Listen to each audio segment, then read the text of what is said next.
Good morning students, मैं संजीत सिंह पवार। मैं आज डोमेस्टिक इलेक्ट्रिक सर्किट के बारे में बताऊंगा कि हम अपने घरों में जो सर्किट लगाते हैं वो कैसे लगाते हैं।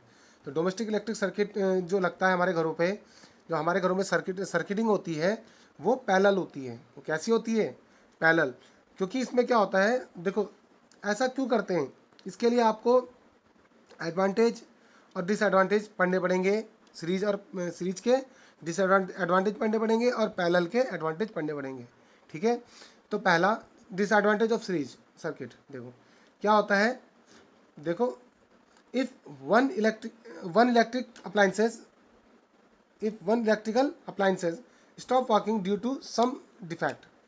अगर हमारे घरों पे कोई भी, जैसे हम कोई बहुत सारे अप्लायंसेस लगा देते हैं, ठीक, उसमें से अगर एक भी अगर काम करना बंद कर देता है तो क्या होता है कि सारा का सारा सिस्टम क्या हो जाएगा, फेल हो जाएगा। मतलब उस पर कोई भी क्या नहीं होगी, कोई लाइट नहीं जलेगी। या अगर आप, जैसे आपने टीवी, पंखा, बल्ब और फ्रिज, इन चार पांच का एक ही जगह से क्या दे दिया, कनेक्शन कर दिया, ठीक है, तो उससे क्या होगा, उसमें अगर बल्ब खराब हो गया, किसी अनइवन कंडीशन में आपका बल्ब खराब हो जाता है तो आपका टीवी, फ्रिज और पंखा ये कुछ भी नहीं चलेगा। ठीक है, क्योंकि क्या होता है, आपको पता है कि करंट को फ्लो होने के लिए सर्किट कंप्लीट होना चाहिए, और बल्ब खराब हो गया तो सर्किट क्या हो जाता है, ब्रेक हो जाता है, और वो अदर अप्लायंसेस भी क्या हो जाएंगे, काम करना बंद कर देंगे। तो पहला डिसएडवांटेज सीरीज का यही है कि if one electrical appliances stop working due to some defect, then all the other appliances also stop working. तो दूसरे भी क्या कर जाएंगे, काम करना बंद कर देंगे। इसका दूसरा जो डिसएडवांटेज है वो है, all the electrical appliances have only one switch due to which they can not be turn on और ऑफ सेपरेटली। ठीक है, कि देखो इसमें होता क्या है कि जितने भी आपके पास अप्लायंसेस हैं सबके लिए क्या होगा, सबका एक ही स्विच होगा, ऑन और ऑफ का। ठीक है, तो आप किसी भी अप्लायंसेस को अलग से क्या नहीं कर सकते, स्विच ऑफ नहीं कर सकते। जैसे आपको अगर कभी सर्दियों का टाइम हो, बच्चों देखो सर्दियों का टाइम है, आपको पंखा बंद करके टीवी देखना है तो आप नहीं कर सकते, क्योंकि सबका क्या होगा, एक ही स्विच होगा। अगर आपने बटन दबाया तो आपका क्या हो जाएगा, लाइट, टीवी भी बंद हो जाएगा। तो इसीलिए एक डिसएडवांटेज ये है कि सबके लिए सेपरेट स्विच नहीं होता ऑन और ऑफ के लिए।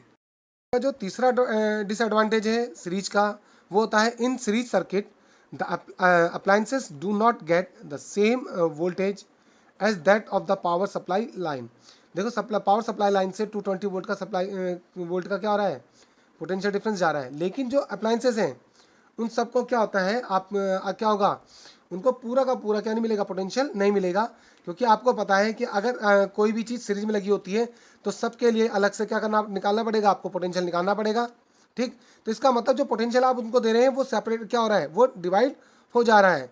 तो कोई भी जो आपका अप्लायंसेस है उसको 220 वोल्ट नहीं मिलेगा। तो एक डिसएडवांटेज इसका ये होता है।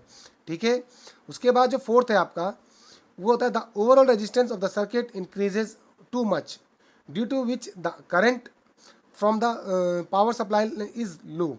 देखो क्या होता है, आपको मैंने बताया था, अगर आप रेजिस्टेंस एक के बाद एक रेजिस्टेंस उसमें ऐड करते जाओगे, ठीक है, एक के बाद आप उसमें अप्लायंसेस लगाते जाओगे तो उसका जो कंबाइंड रेजिस्टेंस हो जाएगी वो क्या हो जाएगी, इंक्रीज हो जाएगी। क्योंकि आपको पता है रेजिस्टेंस का मैंने फैक्टर बताया था, if the length are increase then resistance is also increase. अगर लेंथ बढ़ती जाएगी तो आप, इसका मतलब अप्लायंसेस बढ़ेंगे तो लेंथ बढ़ती जाएगी, जब लेंथ बढ़ेगी तो क्या होगा, उसका रेजिस्टेंस बढ़ जाएगा। तो जो वो करंट पावर सप्लाई लाइन से जो करंट ड्रॉ कर रहा होगा वो क्या हो जाएगा, कम हो जाएगा। ठीक है, क्या है इसमें, क्या आप अगर कोई भी सप्लाई लाइन क्या होगी, अगर आप बहुत सारे सर्किट सीरीज में लगा देते हो, अप्लायंसेस लगा देते हो, तो क्या हो जाएगा, वो उस सर्किट से क्या करेगी, बहुत कम पावर सप्लाई लाइन सप्लाई लेगी। ठीक है, उसके बाद देखो ये तो डिसएडवांटेज है किसके, डोमेस्टिक इलेक्ट्रिक सर्किट में सीरीज के। अब एडवांटेज ऑफ पैरेलल सर्किट। देखो एडवांटेज क्या होता है पैरेलल सर्किट का, आपने सीरीज सर्किट के डिसएडवांटेज देख लिए।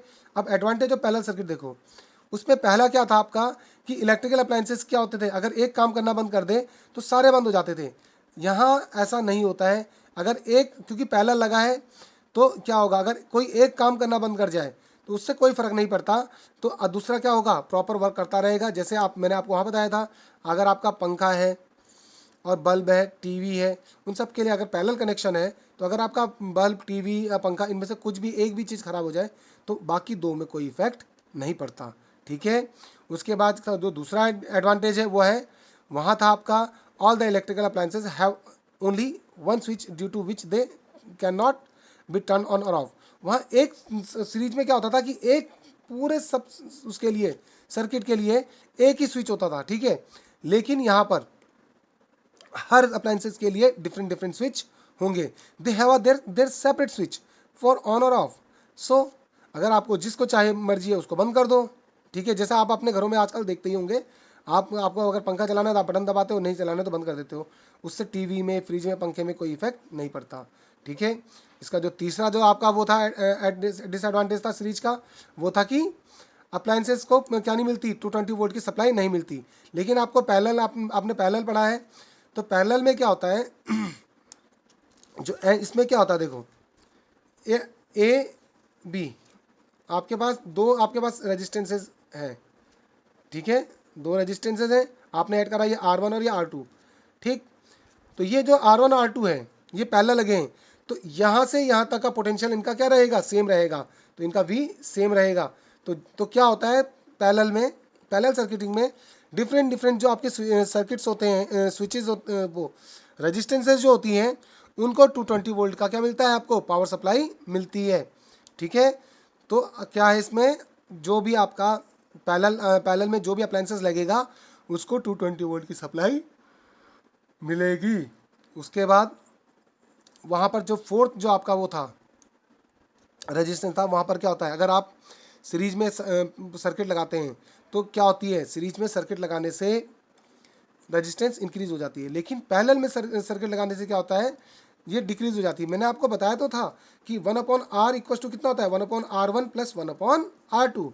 यानी कि अगर आप रेजिस्टेंसेस को कंबाइंड रेजिस्टेंस करोगे तो वो हमेशा क्या रहेगी, ऑलवेज कम रहेगी सीरीज के हिसाब से। तो जो करंट आएगा वो क्या आएगा, हाई आएगा। ठीक है बच्चों, मैंने अभी आपको क्या बताया था, एडवांटेज ऑफ पैरेलल सर्किट और disadvantage of parallel circuit, series circuit. ठीक है। तो अब उसके बाद जो आपका है इलेक्ट्रिक पावर। तो what is electric power? Electric power is the electrical work done per unit time. ठीक है। तो जो कोई भी अप्लायंसेस 1 घंटे में या पर यूनिट टाइम में जितना काम करता है, that is called, that is the electric power of that appliances. ठीक, वो उस अप्लायंसेस की क्या हो जाती है, इलेक्ट्रिक पावर हो जाती है। तो electric power is the electrical work done in per unit time, यानी कि P इक्वल टू W/T। जैसे हम क्या करते हैं, कोई अप्लायंसेस है, उसकी वो आपने बल्ब देखा है, बल्ब में रेटिंग लगती है। ठीक है। तो उसके हिसाब से ही काम होता है, उसके हिसाब से उसकी यूनिट निकाली जाती है। तो हाँ, हम यहाँ पर इलेक्ट्रिक पावर की बात कर रहे हैं। तो कोई भी अप्लायंसेस कितनी एनर्जी, यानी कि वर्क क्या कर रहा है, कितनी एनर्जी कंज्यूम कर रहा है, उस कितने और कितने टाइम तक कर रहा है, वो उसकी इलेक्ट्रिक पावर हो जाती है। ठीक है। दोबारा सुनना कि कोई भी अप्लायंसेस कितनी एनर्जी पर यूनिट टाइम में कंज्यूम कर रहा है, वो उसकी इलेक्ट्रिक पावर होती है। ठीक है। आप अगर 1 घंटे तक कोई भी चीज़ चलाते हैं, जैसे टीवी चलाया, फ्रिज चलाया, 1 घंटे तक चलाया, तो वो कुछ ना कुछ क्या करेगा, एनर्जी कंज्यूम करेगा। वो एनर्जी को क्या करोगे आप, जैसे तो उसको टाइम से डिवाइड कर दोगे तो आपका क्या निकल जाएगा, इलेक्ट्रिक पावर निकल जाएगा। जैसे आप एक ये चीज़ सोचो, एक बच्चा किसी काम को 5 पेज काम कर रहा है, वो उसको आधे घंटे में करता है, और दूसरा बच्चा उसी 5 पेज को 1 घंटे में करता है। तो किसकी पावर ज़्यादा है? इसका मतलब जो पहला बच्चा है जो आधे घंटे में कर रहा है, वो उसकी क्या है, पावर ज़्यादा है। ठीक है। तो वैसे ही जो कम टाइम पे ज़्यादा वर्क करता है, उसकी पावर ज़्यादा होती है, तो वो उसे हम इलेक्ट्रिक पावर कह देते हैं। ठीक है। देखो बच्चों, जो इलेक्ट्रिक पावर जो यूनिट होती है इलेक्ट्रिक पावर की, वो वॉट होती है। ऐसा unit of electric power is what. ठीक है। तो इसकी जो आप डेफिनेशन बनाओगे 1 वाट की, आपको पता है देखो W क्या होता है, W/T होता है। W मतलब जूल और T मतलब टाइम। ठीक है।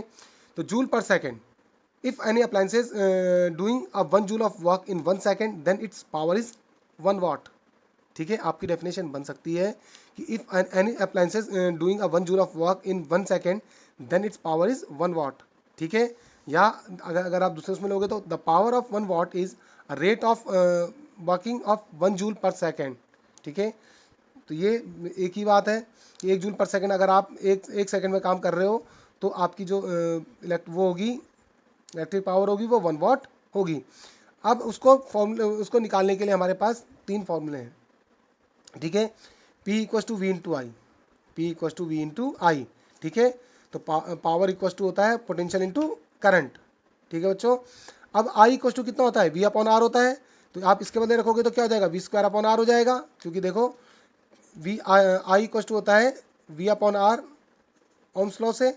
इस पर रखोगे तो ये क्या हो जाएगा, वी स्क्वायर अपॉन आर हो जाएगा। तो सेकंड फॉर्मूला इसी से बनता है, P equals to V square upon R, ठीक है। और अब अगर आप V equals to I R रखोगे तो क्या हो जाएगा, आई स्क्वायर आर हो जाएगा। तो थर्ड फॉर्मूला ये है P equals to I square R. आपका सेकंड है P equals to V square upon R और फर्स्ट है P equals to V into I. ये अलग अलग फॉर्मूले लगते हैं जब आपको अलग अलग चीज़ें मिली रहती है। जैसे अगर आपको पोटेंशियल और करंट मिला है तो याला लगाओगे, या पावर पोटेंशियल, इन तीनों में से कुछ भी अगर 2 चीज़ें मिली है तो आप याला फॉर्मूला लगाओगे। अगर पावर रेजिस्टेंस या पोटेंशियल और रेजिस्टेंस इन तीनों में से अगर कोई भी चीज़ मिली तो आप याला लगाओगे, और अगर करंट रेजिस्टेंस और पावर मिली तो आप ये वाला फॉर्मूला लगाओगे, ठीक है। तो ये न्यूमेरिकल सॉल्व करने के लिए बच्चों बहुत ज़्यादा इंपॉर्टेंट होते हैं फॉर्मूले। बच्चों इसका एग्जांपल पावर का एग्जांपल क्या होता है, इलेक्ट्रिक पावर का एग्जांपल है, what will be the current drawn by an electric bulb of 40 watt when it is connected to a source of 220 volt. देखो आपके घरों में जो बल्ब होते हैं उसमें लिखा रहता है 40 वाट 220 वोल्ट, ठीक है। तो आप कैसे पता लगाओगे कि वो कितना करंट क्या कर रहा है, आपके सर्किट से ड्रॉ कर रहा है। तो आपको पता है पी इक्वस टू कितना है, 40 वाट, ठीक है। पी इक्वस टू कितना है, 40 वाट, और कैसा कनेक्टेड है, सोर्स के साथ, सोर्स के साथ कनेक्टेड है 220 वोल्ट के। वी इक्वस टू 220 वोल्ट, तो I equals to question mark, ठीक है। यानी कि आपको आई फाइंड करना है। तो हम we know that P equals to V into I, ठीक है। तो आई इक्वस टू कितना हो जाएगा, यहाँ से implies I equals to P upon V, ठीक है।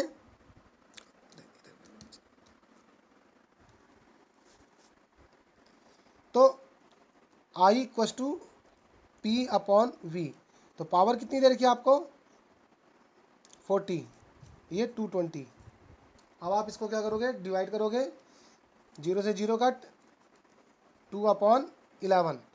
अब 2 को डिवाइड करोगे 11 से तो कितना आता है 0.18 एम्पियर।